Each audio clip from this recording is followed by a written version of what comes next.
Hello class 9 students. तो प्यारे बच्चों, आज हम बात करने वाले हैं इम्प्रूवमेंट्स इन फूड रिसोर्सेज में नेक्स्ट टॉपिक के, जो कि आपके बायोलॉजी का नेक्स्ट टॉपिक है, उसके बारे में हम लोग बात करने वाले हैं। तो हमने फर्स्ट 2 जो स्टेप्स थे वो पढ़ चुके हैं। सबसे पहले हमने पढ़ा था क्रॉप प्रोडक्शन मैनेजमेंट या फिर क्रॉप प्रोडक्शन इम्प्रूवमेंट, कि जो क्रॉप का प्रोडक्शन है, उसकी यील्ड है, हम उसको कैसे इम्प्रूव कर सकते हैं, उसको कैसे मैनेज कर सकते हैं।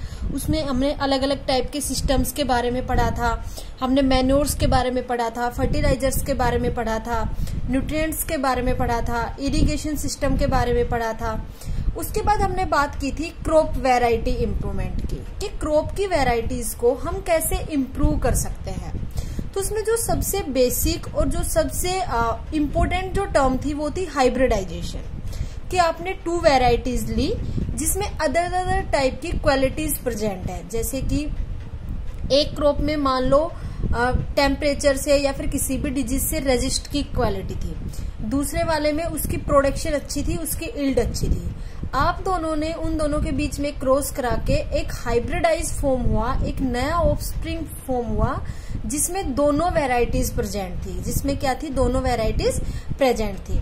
तो आपको अपने अकॉर्डिंग हम किसी भी टाइप की वैरायटी को डेवलप कर सकते थे। किसमें? क्रॉप वैरायटी इम्प्रूवमेंट में। तो हमने उसमें क्रॉप की वैरायटी को इम्प्रूवमेंट करने के तरीके देखे थे, उसको इम्प्रूव करने के तरीके देखे थे।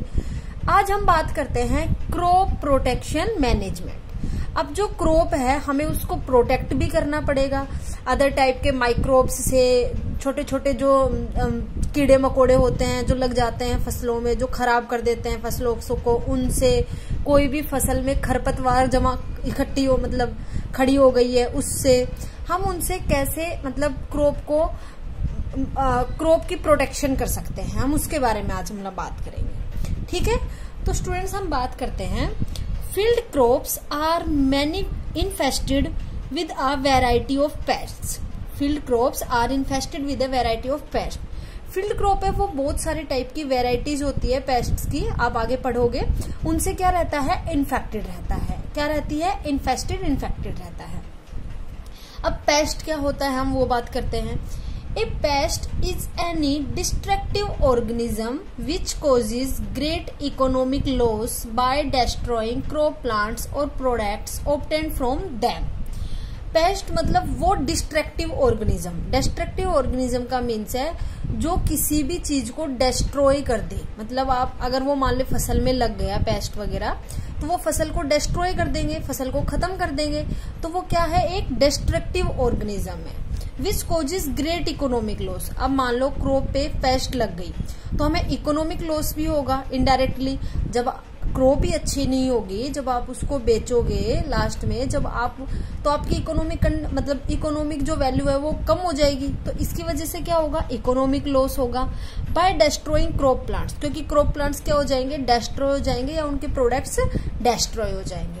ओके, तो पेस्ट क्या होते हैं? डिस्ट्रक्टिव ऑर्गेनिजम्स होते हैं जो मेनली क्रॉप प्लांट्स को इफेक्ट करते हैं और इकोनॉमिक लॉस भी करते हैं।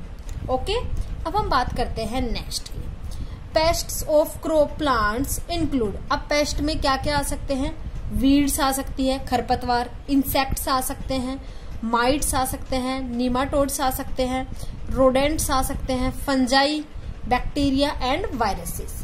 ये पेस्ट्स के टाइप है कि किस किस टाइप पेस्ट हो सकते हैं प्लांट में, क्रॉप प्लांट में, जो प्लांट को इफेक्ट करते हैं। तो कौन कौन से हो गए? Weeds, insects, mites, nematodes, rodents, fungi, bacteria and viruses. Okay, ये अलग अलग टाइप के क्या है? कीटाणु है, अलग अलग टाइप के माइक्रोब्स हैं मेनली, जो कि क्या करते हैं? फसल को खराब करते हैं। ओके, अब हम बात करते हैं next. There are various methods by which insects and disease can be control. बहुत सारे ऐसे टाइप के मेथड्स है, बहुत सारे ऐसे टाइप के अदर टाइप के सिस्टम्स है, अदर टाइप के केमिकल्स है, जिनके द्वारा आप इन इंसेक्ट्स को एंड डिजीज को क्या कर सकते हो? कंट्रोल्ड कर सकते हो। क्या कर सकते हो? कंट्रोल्ड कर सकते हो। One of the most common and effective method, सबसे ज्यादा मोस्ट कॉमन और इफेक्टिव मेथड क्या है? Is the use of pesticides. कि आप किसका यूज करो? पेस्टिसाइड्स और बायोसाइड्स। पेस्टिसाइड्स और बायोसाइड्स विच इंक्लूड्स अब पेस्टिसाइड्स और बायोसाइड्स क्या होते हैं? पेस्टिसाइड्स और बायोसाइड्स कुछ ऐसे केमिकल्स होते हैं जो मेनली पेस्ट्स को क्या करते हैं, खत्म करते हैं, उनको डिस्ट्रॉय करते हैं। अब मान लो पेस्ट है कोई भी, जैसे आपने पेस्ट के टाइप्स पढ़े थे, वीड्स हो गए, इंसेक्ट्स हो गए, फंजाई, बैक्टीरिया, निमेटोड्स वगैरह, ठीक है। तो आपने अगर वहां पे पेस्टिसाइड्स छिड़क दिया, पेस्टिसाइड्स का स्प्रे कर दिया, तो उसकी वजह से क्या होगा, जो भी वो पेस्ट है वो क्या हो जाएगी, डिस्ट्रॉय हो जाएगी, वो खत्म हो जाएगी। तो किसी भी पेस्ट को खत्म करने के लिए सबसे कॉमन मेथड और सबसे इफेक्टिव मेथड क्या है, पेस्टिसाइड्स का यूज करना। क्या है, पेस्टिसाइड्स का यूज करना। अब अलग अलग पेस्ट के लिए अलग अलग टाइप के मेथड्स यूज किए जाते हैं, अलग अलग टाइप के केमिकल्स यूज किए जाते हैं। तो फर्स्ट आता है इंसेक्टिसाइड्स। फर्स्ट क्या आता है, insecticides for killing the insects. Insects को किल करने के लिए हम कौन से पेस्टिसाइड का यूज करते हैं, इंसेक्टिसाइड का। कौन से पेस्टिसाइड का, इंसेक्टिसाइड का। Second is the weedicides. Weedicides for killing the weeds. Weeds वगैरह को खत्म करने के लिए जो भी केमिकल आप यूज करते हो, जो भी पेस्टिसाइड्स आप यूज करते हो, उनकी क्या टर्म है, क्या नाम है, weedicides. Third one is the fungicides या फंगिसाइड्स। ये mainly for killing the fungi. देखो आपको इनके नाम से ही पता लग रहा होगा, इंसेक्टिसाइड्स इंसेक्ट्स को किल करेंगे, वीडिसाइड्स वीड्स को किल करेंगे, फंजीसाइड्स या फिर फंजाइसाइड्स फंजाई को किल करेंगे। ओके, 10 केमिकल्स, मतलब ये केमिकल्स अब ये पॉइजन ही है। अगर ये किसी को खत्म कर रहे हैं, किसी को किल कर रहे हैं, तो ये एक टाइप के पॉइजन केमिकल्स ही हुए। तो 10 chemicals means poison used to kill pests. Example weeds, insects, mites, rodents and fungi are called pesticides. Pesticides कौन से वो केमिकल्स होते हैं या फिर वो पॉइजनस केमिकल्स होते हैं जो मेनली पेस्ट को किल करने के लिए यूज किए जाते हैं। और पेस्ट के एग्जाम्पल मैंने आपको पहले बता चुके कि पेस्ट के अंडर आप किस किस को रख सकते हो। ओके, अब आप नेक्स्ट पढ़ते हैं। These chemicals means pesticides. अब उसमें सब टाइप के पेस्टिसाइड्स आ गए, इंसेक्टिसाइड्स भी इंक्लूड हो गए, वीडिसाइड्स भी इंक्लूड हो गए, फंगाइसाइड्स भी इंक्लूड हो गए, बैक्टीरिसाइड्स भी इंक्लूड हो गए, ठीक है। अब हम बात करते हैं, these chemicals means pesticides are spread on crop plants और used for treating seeds and soil. Okay, तो इन केमिकल्स को मेनली, इन पेस्टिसाइड्स को मेनली क्या किया जाता है, क्रॉप प्लांट के ऊपर स्प्रे किया जाता है। अब आपने देखा होगा काफी लोग है ना, जब खेतों वेतों में, जैसे अगर किसी के पेरेंट फार्मर है, मान लो किसी के पापा फार्मर है, तो आपने देखा होगा कि स्प्रे करते हैं खेतों में, बोलते हैं स्प्रे करनी है, स्प्रे करनी है।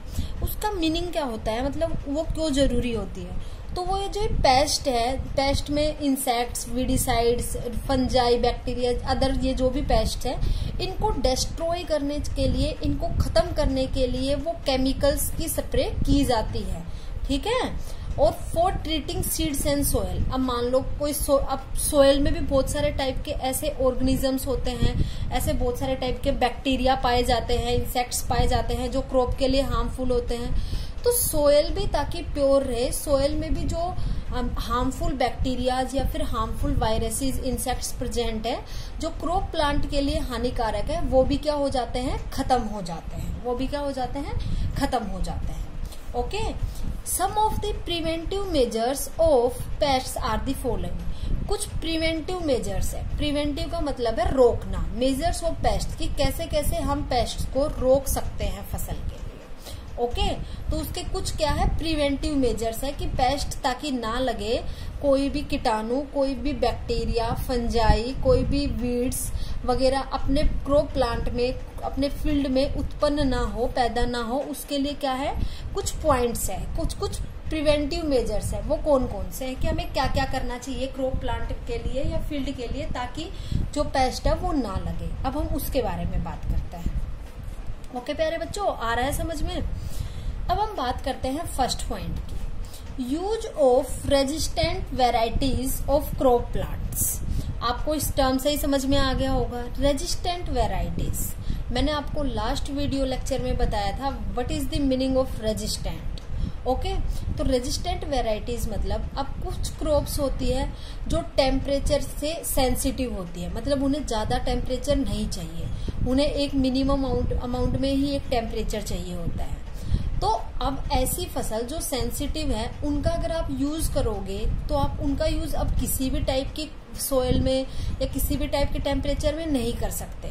तो हम ऐसे क्रॉप प्लांट्स का यूज करें फील्ड में जो रेजिस्ट हो। क्या हो? रेजिस्ट हो, मतलब अदर टाइप के जो बायोटिक और एबायोटिक फैक्टर्स है उनके अकॉर्डिंग वो क्या रहे? रेजिस्ट रहे। मतलब अगर टेम्परेचर कम है, ज्यादा है, लाइट ज्यादा है, कम है, सोयल की क्वालिटी कैसी है, या फिर कोई डिजीज हो रही है, उनके अगेंस्ट वो क्या रहे? रेजिस्ट रहे। क्या रहे? रेजिस्ट रहे, रेजिस्टेंट रहे, मतलब उनका उन पर कोई भी प्रभाव ना हो, उनका उन पर कोई भी प्रभाव ना हो, उसका मतलब ये होता है resist.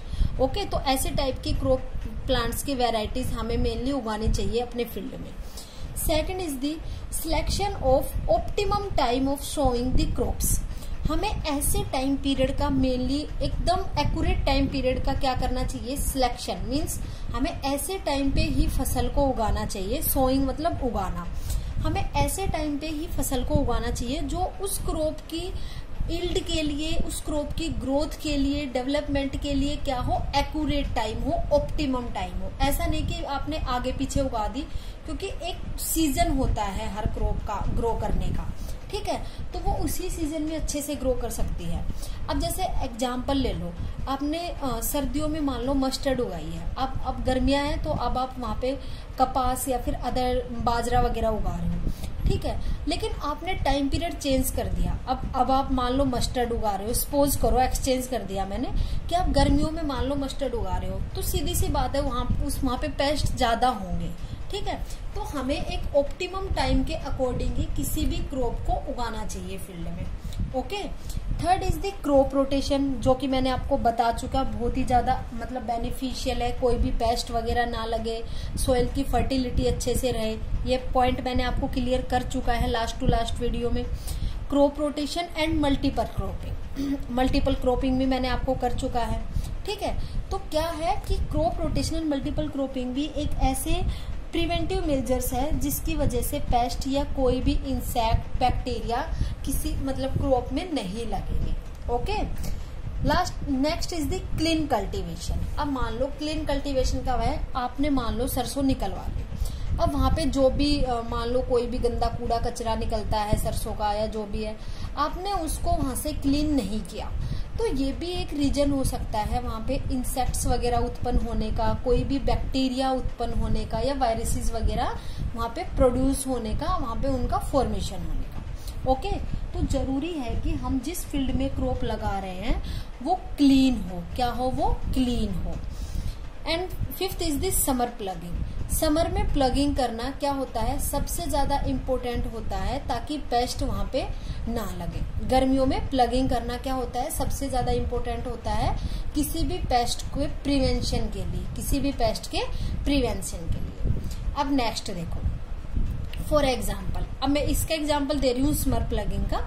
For example, humid and warm climate, humid and warm climate, जैसे कि गर्म क्लाइमेट और ह्यूमिड जिसमें नमी हो थोड़ी सी, is regarded as more favourable. Regarded as more favourable, मैंने भी वही बताया समर प्लगिंग। तो क्या बोला गया है? Humid and warm climate is regarded as more favourable for infestation of insect, pest and disease. Okay, इनके किसके लिए? इन्फेस्टेशन के लिए क्या है? इंसेक्ट्स, पेस्ट एंड डिजीज के इन्फेस्टेशन के लिए फेवरेबल कंडीशन है। ओके, अब हम नेक्स्ट पढ़ते हैं। नेक्स्ट हम बात करते हैं, that's why kharif crops are more prone to these pests in contrast to rabi crops. इसलिए जो खरीफ क्रॉप्स है, जो मैंने आपको बताई थी खरीफ क्रॉप्स के बारे में, खरीफ क्रॉप्स मैंने कौन सी बताई थी? समर सीजन क्रॉप्स, जो मेनली समर में होती है, और रबी क्रॉप्स जो मेनली विंटर में होती है। इसलिए जो खरीफ क्रॉप्स है are more prone to these pests, क्या है? मोर प्रोन है पेस्ट से, in contrast to rabi crops, rabi crops की बजाय। मतलब जो फसल आप गर्मियों में वहां पे लगाओगे वो उसमें ज्यादा पेस्ट होने के चांसेस है बजाय रबी क्रॉप्स के। इसीलिए यहाँ पे मैंने बताया है प्रिवेंटिव मेजर में कि समर प्लगिंग मतलब समर में प्लगिंग करना फील्ड की ज्यादा जरूरी है विंटर्स की बजाय पेस्ट को रोकने के लिए। ओके, अब हम बात करते हैं सबसे पहले पॉइंट की, first is the weed control, कि हम वीड्स को, खरपतवार को कैसे कंट्रोल कर सकते हैं। Weeds are unwanted plants in the cultivated field. देखो, जैसे मैंने वीड्स के बारे में आपको बताया भी हुआ है कि वीड क्या होती है, खरपतवार मेनली क्या होती है। कोई भी फसल जो आप उगा रहे हो अपने बेनिफिट के लिए, सपोज करो आपने उगाया गेहूं उगाया, अब गेहूं के अलावा उस फील्ड में अगर कोई भी प्लांट है एक्सेप्ट व्हीट, उस फील्ड में कोई भी प्लांट है तो वो किस में इंक्लूड होगी, वीड्स में। वो किस में इंक्लूड होगी, वीड्स में। तो वीड्स क्या है, अनवांटेड प्लांट है, मतलब जो प्लांट्स हमें नहीं चाहिए वो प्लांट है। Okay, plants other than crops are the weeds, जो फसल हमें चाहिए उसके अलावा जो भी वहां पे प्लांट उग गया, जो भी वहां पे पौधा उग गया, वो क्या है, वीड। उसको हम किसके अंडर रखेंगे, वीड्स के under. Weeds tend to compete with the crops. अब वीड्स को वहां से हटाना क्यों जरूरी है, क्योंकि weeds tend to compete with the crops for food. अब मान लो वीड भी तो एक प्लांट ही है ना। अब मान लो क्या बताऊं मैं, तो व्हीट है, मान लो गेहूं का खेत है और उसमें ना जई उग गई या फिर जौ उग गए, मान लो, ठीक है, जौ हो गए उसमें। तो जो है जो उसमें उगे हैं वो क्या है, अपने लिए वीड का काम करेंगे। किसका काम करेंगे, वीड का काम करेंगे। लेकिन वीड भी तो एक टाइप का प्लांट है, तो उसको भी तो प्रॉपर अपनी ग्रोथ के लिए न्यूट्रिएंट्स की जरूरत पड़ेगी, वाटर की जरूरत पड़ेगी, लाइट की जरूरत पड़ेगी। तो वीड्स क्या करती हैं, weeds tend to compete with the crop plants. Weeds हानिकारक क्यों है क्रॉप प्लांट्स के लिए, क्योंकि ये कॉम्पीट करती है क्रॉप्स के साथ फॉर फूड के लिए, वाटर एंड न्यूट्रिएंट्स आ गया जिसमें, स्पेस के लिए एंड लाइट के लिए। मतलब अब वीड्स उग गई कोई भी, मान लो फील्ड में, अब वो क्या करेगी, जो वहां पे हमने क्रॉप लगा रखी है जो हमें चाहिए उनके साथ कॉम्पीट करेगी, कंपटीशन करेगी। किसके लिए, फूड के लिए करेगी, वाटर के लिए करेगी, न्यूट्रिएंट्स के लिए भी करेगी, स्पेस मतलब जगह के लिए। अब वो प्लांट है, उसने कोई स्पेस तो ले रखा है ना, उस फील्ड में कोई जगह ले रखी है, चाहे वो कितनी भी ले रखी हो। एंड लाइट के लिए भी क्या करेगी, कॉम्पीट करेगी क्रॉप प्लांट्स के साथ। इसलिए जो वीड्स है वो हार्मफुल है किसी भी क्रॉप प्लांट के लिए, किसी भी क्रॉप फील्ड के लिए। नेक्स्ट देखो, in comparison of cultivated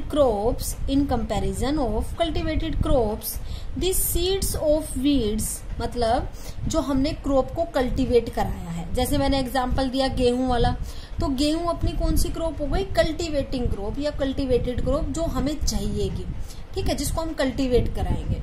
the seeds of weeds मतलब in comparison of cultivated crops, मतलब गेहूं की बजाय जो सीड्स है वीड्स के, खरपतवार के, जर्मिनेट इजीली जर्मिनेट हो जाते हैं।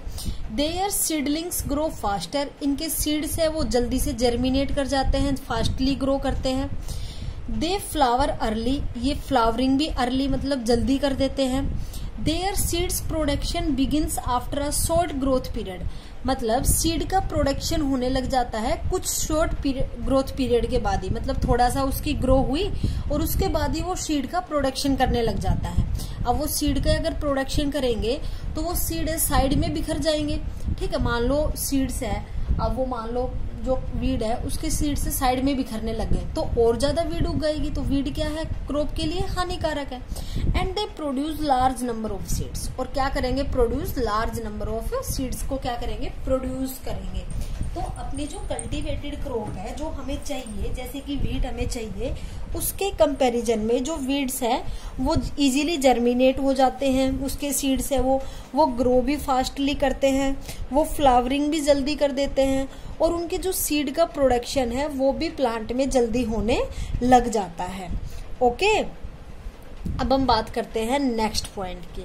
Next is the removal of weed plants from cultivated field, मतलब उन वीड्स प्लांट को कल्टीवेटेड फील्ड से क्या करना, रिमूव करना।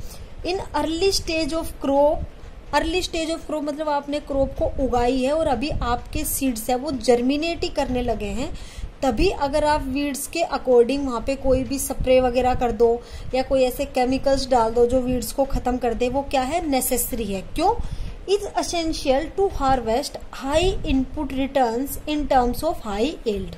मीन्स अगर आप एक अर्ली टाइम में, अगर अर्ली स्टेज में वीड्स को खत्म कर दोगे, क्रॉप फील्ड में से वीड को, खरपतवार को खत्म कर दोगे, डिस्ट्रॉय कर दोगे वीड प्लांट्स को फ्रॉम कल्टीवेटेड फील्ड, मतलब जो आपने फसल उगा रखी है उस फील्ड से, तो आपको आगे जाके जब आप उसकी जो इकोनॉमिक वैल्यू है वो भी अच्छी रहेगी, और जो आप जब आप उसकी बिक्री करोगे तो आपके पास अच्छा इकोनॉमिक क्या होगा, फायदा होगा, इकोनॉमिक प्रॉफिट होगा। तो उसके लिए जरूरी है कि आप जो वीड प्लांट्स है कल्टीवेटेड फील्ड में, उसको अर्ली स्टेज में ही क्या कर दो, डिस्ट्रॉय कर दो, किन्हीं भी वीडिसाइड्स के द्वारा या किन्हीं भी अदर केमिकल्स के द्वारा उनको क्या कर दो, खत्म कर दो। ओके, अब हम बात करते हैं नेक्स्ट की। यहाँ पे 2 कंडीशंस दी गई है। फर्स्ट है इन अनइरिगेटेड कंडीशन, मतलब जहाँ पे वाटर की सप्लाई नहीं की हुई, अनइरिगेटेड। इरिगेशन का मतलब था वाटर की सप्लाई करना बाहर से, कोई भी नेचुरल रिजर्वोयर, वाटर रिजर्वोयर से। अब अनइरिगेटेड कंडीशन क्या हुई, जहाँ पे पानी सप्लाई नहीं किया हुआ। Weeds affect the water availability, weeds क्या इफेक्ट करेगी वहां पे, वाटर की अवेबिलिटी को। मान लो अगर कहीं पे आपने वाटर की सप्लाई नहीं की, एक्सटर्नल वाटर की सप्लाई आप नहीं कर रहे, जो भी वाटर रेन वगैरह के थ्रू वहां पे आ रहा है सिर्फ वही है, आप एक्स्ट्रा वहां पे वाटर की सप्लाई नहीं कर रहे, तो वीड्स क्या करेगी, वहां पे वाटर की अवेबिलिटी को इफेक्ट करेगी। मतलब अब वीड्स को भी क्या चाहिए, वाटर की सप्लाई चाहिए होगी, मतलब वीड्स को भी तो ग्रो करने के लिए वाटर चाहिए ना, और क्रॉप प्लांट को भी चाहिए। तो वीड्स है वो वाटर की अवेबिलिटी को क्या करेगी, अफेक्ट करेगी, मतलब एक टाइप से कंपटीशन करेगी क्रॉप के साथ, अच्छे वाला, ज्यादा वाला। Okay, next is the in irrigated condition.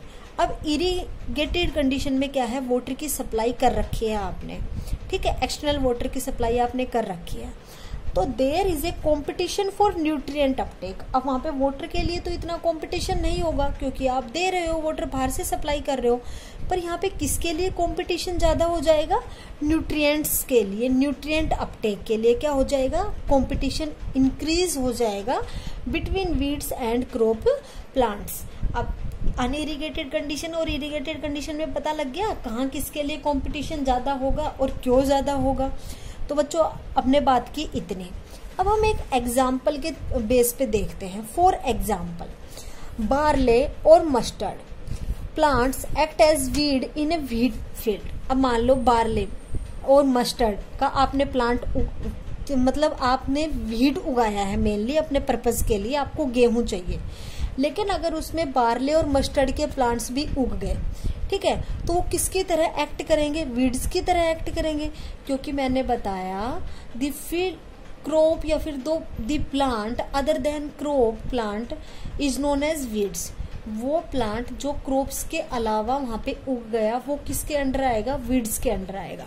Okay, तो आपने क्या, मेनली तो आपने व्हीट फील्ड उगाया है, व्हीट क्रॉप वहां पे लगाई है फील्ड में, लेकिन वहां पे बार्ले और मस्टर्ड प्लांट भी अगर उग गए तो वो किसकी तरह एक्ट करेंगे, वीड्स की तरह। वो किसकी तरह एक्ट करेंगे, वीड्स की तरह। And compete with crop for nutrition, और कॉम्पीट करेंगे क्रॉप के साथ, मतलब बार्ले और मस्टर्ड कॉम्पीट करेंगे व्हीट के साथ फॉर न्यूट्रिशन के लिए। न्यूट्रिशन में फूड आ जाएगा, लाइट, वो स्पेस, वही सब आ जाएंगे, ठीक है, तो उनके लिए क्या करेगा, कॉम्पीट करेगा। अब अगर अलग अलग टाइप की क्या होती है, वीड्स होती है। अब हम उनके टाइप्स की बात करते हैं। तो सबसे पहले है टाइप्स ऑफ वीड्स, कि वीड्स कितने टाइप्स की होती है। Infestation of weeds is more during, मतलब जो इन्फेक्शन है वीड्स का वो सबसे ज्यादा कब होता है, kharif season means summer season crops में, then in rabi season means winter season. तो जो वीड्स है, जो पेस्ट वगैरह है, वो सबसे ज्यादा फसल को कब खराब करती है, during the kharif season means during the summer crops के ड्यूरिंग वो क्या करती है, वीड्स को, अपने क्रॉप प्लांट्स को ज्यादा इन्फेक्ट करती है देन दी रबी सीजन। ओके, अब हम बात करते हैं वीड्स की। वीड्स को हम कितने बेसिस पे कैसे कैसे डिवाइड करते हैं। तो weeds based on morphology of plants, अगर हम मोर्फोलॉजी की बात करें प्लांट की, तो what is the meaning of morphology. Morphology का मतलब होता है आउटर अपीयरेंस। मोर्फोलॉजी का मीन्स क्या होता है, आउटर अपीयरेंस। मोर्फोलॉजी का मीनिंग होता है आउटर अपीयरेंस। ठीक है। Outer appearance of A plant means morphology of A plant में आप आउटर अपीयरेंस की अगर बात करो तो प्लांट के आपको वो पार्ट्स जो बाहर की साइड से दिखाई देते हैं वो किसके अंडर आएंगे, मॉर्फोलॉजी के अंडर आएंगे।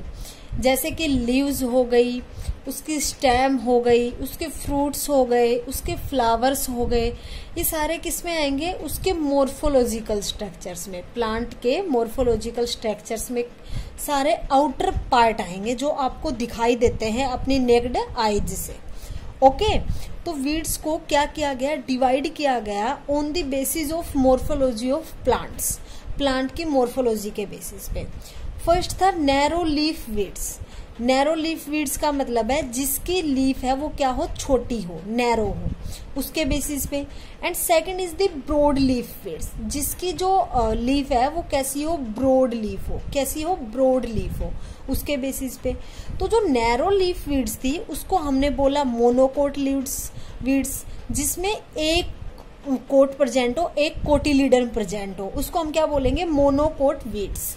डाइकोट वीड्स, जिसमें 2 कोटिलीडन्स प्रेजेंट हो, जिसमें 2 कोटिलीडन्स प्रेजेंट हो, उसको हम क्या बोलेंगे, डाइकोट वीड्स। अब नैरो लीफ वीड्स को भी 2 पार्ट्स में डिवाइड किया गया, kharif season weeds and the rabi season weeds. अब हम बात करें नैरो लीफ वीड्स, मतलब जिसकी जो पत्ती है वो क्या हो, छोटी हो, नैरो हो, ठीक है।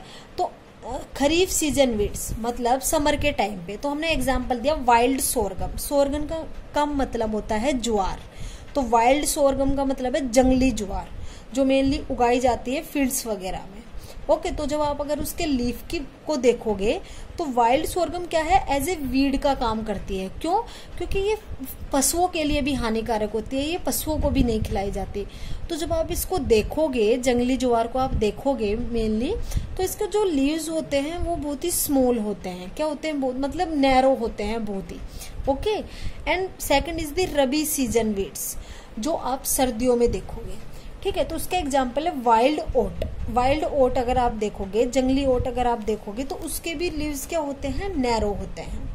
And second is the broad leaf weeds.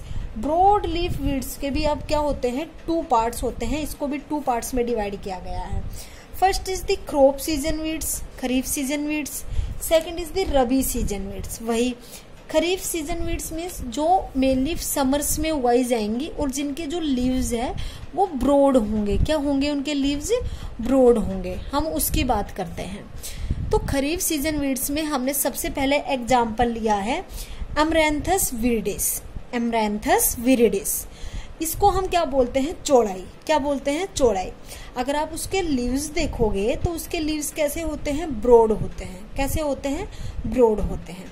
Second is the xanthium strumarium. Xanthium strumarium, xanthium strumarium को हम क्या बोलते हैं हिंदी में, गोखरू, क्या बोलते हैं, गोखरू। गोखरू के अगर आप लीव्स देखोगे तो वो भी कैसे होते हैं, ब्रॉड होते हैं। गोखरू मेनली यूज किए जाते हैं लड्डू बनाने में, क्योंकि ये बहुत ही ठंडक करते हैं शरीर के लिए, ठंडे रहते हैं इसलिए, ठीक है। आपने नाम भी सुना होगा इनका, चौलाई का एंड गोखरू का। Second is the rabi season weeds, कि रबी सीजन वीड्स की ऐसी कौन सी वीड है क्रॉप फील्ड में जिसके लीव्स कैसे होते हैं, ब्रॉड होते हैं। तो एक एग्जाम्पल है चीनोपोडियम एल्बम। क्या एग्जाम्पल है, चीनोपोडियम एल्बम, जिसको आप क्या बोलोगे, बथवा, ठीक है। तो बथवा के अगर आप लीव्स देखोगे तो कैसे होते हैं, ब्रॉड, कैसे होते हैं, ब्रॉड होते हैं। और एक रबी सीजन मतलब सर्दियों में ही आपको देखने को मिलता है बथवा, उसका एग्जाम्पल क्या हो गया, बथवा, चीनोपोडियम एल्बम। ओके स्टूडेंट्स, अब हम बात करते हैं नेक्स्ट पॉइंट की।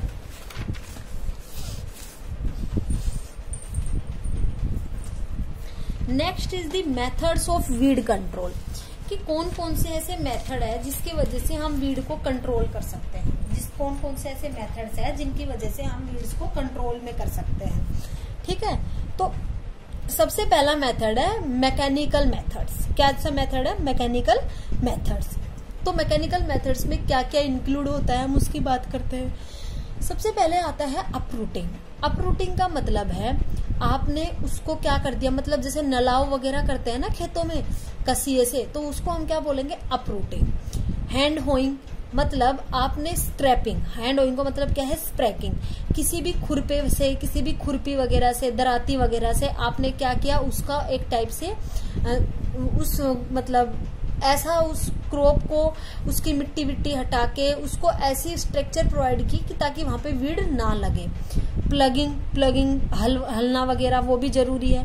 एंड बर्निंग एटसेट्रा, ये कुछ ऐसे मैकेनिकल मेथड्स है जो मेनली वीड्स को क्या करते हैं, वीड को कंट्रोल करते हैं। क्या करते हैं, वीड को कंट्रोल करते हैं। अब हम नेक्स्ट की बात करते हैं। The process of removing the weeds from crop field is called weeding. Weeds को रिमूव करना फ्रॉम क्रॉप फील्ड से इज कॉल्ड वीडिंग। उसको हम क्या बोलेंगे, weeding. Weeding can be done by the following methods. अब वीडिंग आप कैसे कैसे कर सकते हो, जो खरपतवार है, जो वीड्स है, जो अनवांटेड प्लांट्स है, उसको आप कैसे कैसे फील्ड से रिमूव कर सकते हो, हम उसकी बात करते हैं। सबसे पहला है वीड्स में be pulled out with hands. अपने हैंड्स से उनको उखाड़ लो, ऐसे भी ये वीड्स बाहर आ जाएंगी उनकी रूट के साथ उनको, ठीक है। Plugging helps in removing large number of weeds. Plugging भी करवाना मतलब हलवा सकते हैं खेत को, ताकि जो उसकी वीड्स है वो लार्ज नंबर में, अब हाथों से तो आप कितने प्लांट एक साथ हाथ में ले सकते हो, 1 और 2 प्लांट्स, लेकिन प्लगिंग अगर आप कराओगे तो फील्ड में से बहुत सारे प्लांट्स एक साथ ही क्या हो जाते हैं, एक साथ ही जो वीड्स के प्लांट है, वीड के प्लांट है, वो एक साथ ही बाहर निकल आते हैं, पुल आउट हो जाते हैं सोइल से। Okay. Second is the before sowing और ट्रांसप्लांटेशन, मतलब कोई भी सीड को उगाने से पहले weeds are removed by using a big comb like harrow. किसी भी वीड्स को रिमूव कर लेते हैं, मतलब किसी भी सीड को ग्रो कराने से पहले, किसी भी सीड को उगाने से पहले फील्ड में हम क्या करा लेते हैं, फील्ड को किसी भी हैरो से, ठीक है, क्या करा लेते हैं, वीड्स को रिमूव करा लेते हैं। क्या करा लेते हैं, वीड्स को रिमूव करा लेते हैं किसी भी हैरो स्ट्रक्चर से। आप देखोगे जिसके घर में वो है ट्रैक्टर वगैरह है, उसके घर में आपको हैरो आराम से देखने को मिल जाएगा, ठीक है। बिग कोम लाइक स्ट्रक्चर होता है इसका। आप इनके स्ट्रक्चर्स गूगल पे भी देख सकते हो, जिसका स्ट्रक्चर, जिसने कभी ये चीजें नहीं देखी हो तो वो गूगल पे भी डाल के देख सकता है, आपको दिख जाएगा, ठीक है। Weeds which appear during the growth of crop plants, वो वीड्स जब अपना क्रॉप प्लांट जो हमें चाहिए प्लांट, वो अगर ग्रो कर रहा है, डेवलप हो रहा है, और उस टाइम के दौरान ही अगर आपको कोई वीड्स या कोई वीड दिख जाए फसल के उस फसल में, तो आप उसको रिमूव कर सकते हो by using a trowel. Trowel means खुरपा, ठीक है। आप खुरपे की हेल्प से उसको क्या कर सकते हो, हाथों के थ्रू आप उस वीड को रिमूव कर सकते हो उस फील्ड से। क्या कर सकते हो, रिमूव कर सकते हो by using a trowel, means खुरपे की हेल्प से। Okay. Second is the cultural methods. कौन कौन से ऐसे कल्चरल मेथड्स है जिनकी वजह से आप वीड को कंट्रोल कर सकते हो फील्ड में। Includes timely sowing of crops, मतलब जो क्रॉप्स है उसका जो टाइमिंग है उनको उगाने का वो सही हो, एक्यूरेट हो, ऑप्टिमम टाइम हो। इंटरक्रॉपिंग, हम इंटरक्रॉपिंग करा के भी वीड्स को कंट्रोल कर सकते हैं। एंड क्रॉप रोटेशन, और क्रॉप रोटेशन से भी। Intercropping, mixed cropping and crop rotation के मैंने आपको एडवांटेजेस पहले बता चुके हैं। Okay. Third is the chemical methods, कि ऐसे कौन कौन से केमिकल्स है जो मेनली वीड्स को क्या करते हैं, खत्म करते हैं, उनको डिस्ट्रॉय करते हैं। Chemical weeds killers, chemical methods में आएगा। केमिकल वीड किलर्स कोल्ड, जो वीड को किल करते हैं, उन केमिकल्स को हम क्या क्या टर्म देते हैं, हर्बिसाइड्स और वीडिसाइड्स। हर्बिसाइड्स हमने क्यों बोला, देखो 3 टाइप के प्लांट्स होते हैं, हर्ब्स, सर्ब्स एंड ट्रीज। कौन कौन से होते हैं, हर्ब्स, सर्ब्स एंड ट्रीज, ठीक है। हर्ब्स में कोइनली कौन से प्लांट्स आते हैं, जैसे कि आपने देख लिया बथुआ हो गया, मतलब अदर प्लांट्स, जरूरी नहीं वो वीड ही हो। हर्ब्स में ग्रासेस वगैरह आ गई, मतलब छोटे प्लांट। प्लांट की ग्रोथ के अकॉर्डिंग 3 कैटेगरीज होती है, हर्ब्स, सर्ब्स एंड ट्रीज। तो हर्ब्स में तो आते हैं छोटे प्लांट्स, जैसे कि ग्रासेस वगैरह आ गई, अब हमने पढ़ा है बथुआ वगैरह आ गई, तो ये छोटे प्लांट्स जो होते हैं। सर्ब्स में आती है मेनली झाड़ियाँ, जितनी भी झाड़ियाँ वाड़ियाँ होती है या थोड़े से मीडियम साइज के प्लांट्स होते हैं वो किस में आते हैं, सर्ब्स। और ट्रीज में आते हैं बड़े बड़े प्लांट्स, जैसे आप बड़े बड़े प्लांट्स देखते हो, पीपल का पेड़ हुआ, बरगद का पेड़ हुआ, बांस का पेड़ हुआ, ये सारे किसमें आएंगे? ट्रीज में। तो प्लांट की हाइट के बेसिस पे प्लांट की 3 कैटेगरीज होती है, हर्ब्स, सर्ब्स एंड ट्रीज। तो ऐसे ही इन्होंने केमिकल वीड किलर, जो वीड को किल करेंगे, तो वीड्स छोटे प्लांट्स ही होते हैं जो मेनली क्रॉप फील्ड में उगते हैं, उनको हमने क्या टर्म दी?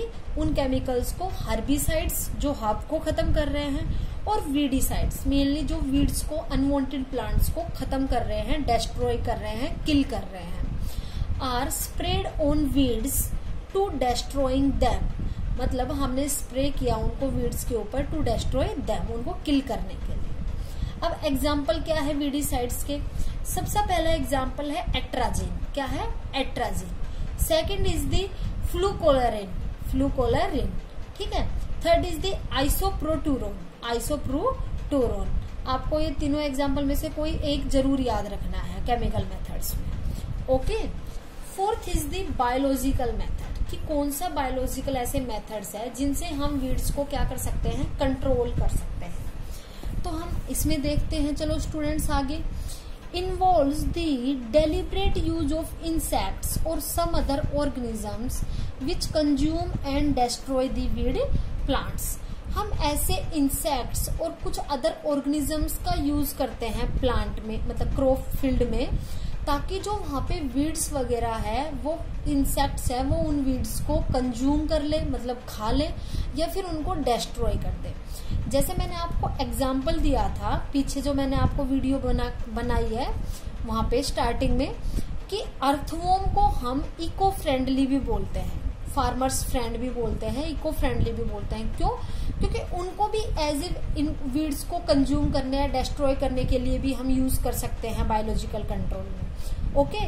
तो हम ऐसे इंसेक्ट्स और कुछ अदर ऑर्गेनिजम्स को इंट्रोड्यूस कराते हैं किसी भी क्रॉप फील्ड में, ताकि वो जो वहां पे वीड्स है उनको कंज्यूम कर ले and destroy the weed plants, और उनको क्या कर दे?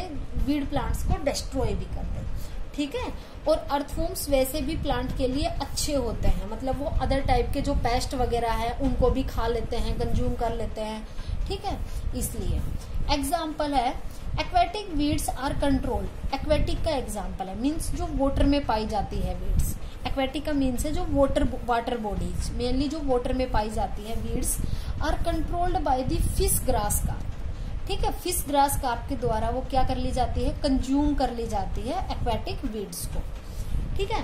अब हम बात करते हैं effects of weeds on crop plants, कि वीड्स के क्या क्या इफेक्ट है क्रॉप प्लांट्स के ऊपर। सबसे पहला है growth of weeds in the crop field is harmful because they compete with the crops of nutrients, water, space and light। वही बात जो मैंने आपको पहले बता चुकी कि क्यों हार्मफुल है, क्योंकि वीड्स है उनको भी क्रॉप फील्ड के साथ साथ, क्रॉप प्लांट के साथ साथ क्या चाहिए होता है अपने डेवलपमेंट के लिए, ग्रोथ के लिए? Nutrients, water, space and light, जिसकी वजह से वो कॉम्पीट करने लग जाएगी, कंपटीशन करने लग जाएगी क्रॉप फील्ड से। इसलिए वीड्स अच्छी नहीं है क्रॉप फील्ड के लिए। दे ग्रो क्विकली जल्दी ग्रो होती है। एब्जॉर्ब मोर न्यूट्रिएंट्स, ज्यादा न्यूट्रिएंट्स को एब्जॉर्ब करती है वीड्स। एंड वाटर को भी। As a result the growth of the crop is reduced. अगर ज्यादा अमाउंट में न्यूट्रिएंट्स और वाटर का अपटेक कर लेंगी वीड्स, तो प्रॉपर अमाउंट में वाटर का और न्यूट्रिएंट्स नहीं मिल पाएंगे किसी भी क्रॉप प्लांट को। इसलिए जो उसकी ग्रोथ है क्रॉप की, वो क्या हो जाएगी? रिड्यूस्ड, घट जाएगी, कम हो जाएगी, okay. Weeds spread crop pests and disease by acting as alternate host to insects. Weeds spread crop pests, mainly जो वीड्स है वो क्या करते हैं? Spread crop pests and disease by acting as alternate host to insects, okay। Third is the some weeds may produce toxic substance। कुछ weeds produce करती है toxic substance which may interfere with the growth of crop plants। मतलब कुछ weeds ऐसे toxic substances, ऐसे chemical substances produce करती है जो mainly उसके आसपास की जो crop plants है उनके लिए कैसे होते हैं? harmful होते हैं उनकी growth के लिए, ओके। तो सॉरी, तो ये भी क्या हो गया? एक वीड का इफेक्ट हो गया क्रॉप प्लांट पे। Last is the during harvesting weeds get mixed with crops produce to downgrade the quality. अब अगर आपने वीड्स को वहां से नहीं हटाया तो क्या होगी, वीड्स है वो जो अपनी क्रॉप प्लांट है जो हमें चाहिए उसके साथ क्या हो जाएगी, मिक्स हो जाएगी। तो जिसकी वजह से उसकी क्वालिटी क्या हो जाएगी, डिक्रीज हो जाएगी। जो क्रॉप हमने लगाई थी उसकी क्वालिटी क्या हो जाएगी, डिक्रीज हो जाएगी, जिसकी वजह से हमें इकोनॉमिक लॉस भी होगा। तो आज हमने बात की है वीड कंट्रोल के बारे में और थोड़े से पेस्ट्स के बारे में कि पेस्ट्स क्या होते हैं और इफेक्ट देखे हैं वीड के क्रॉप प्लांट्स के ऊपर। तो प्यारे बच्चों आज के लिए इतना ही, आगे का हम नेक्स्ट वीडियो लेक्चर में देखेंगे। थैंक यू प्यारे बच्चों।